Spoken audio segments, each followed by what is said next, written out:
আমার ডেইলি পড়াশোনা করার নমুনা। তোর এখন আমার পড়তে একটুও ভালো লাগছে না। দুপুরে স্নান করে খেয়ে দিয়ে উঠে আমি মন দিয়ে পড়বো।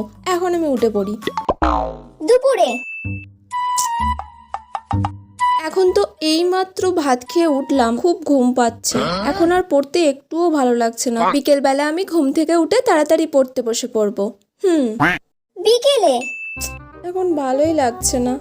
এই সবে মাত্র ঘুম থেকে উঠলাম, এখনো ঘুমের ঘোরটাও ভালো করে কাটেনি। সন্ধেবেলা মন দিয়ে পড়বো। সন্ধ্যাবেলা আমাকে তো পড়তে হবে। তোর এখনো অনেক টাইম আছে। রাত্রিবেলা আমি রাত জেগে জেগে সব পড়া করে নেবো। এখন একটু ফোনটা নিয়ে ঘাঁটি। রাতে ও আমার তো কি ঘুম পাচ্ছে। আজকে থাক, কাল পড়বো।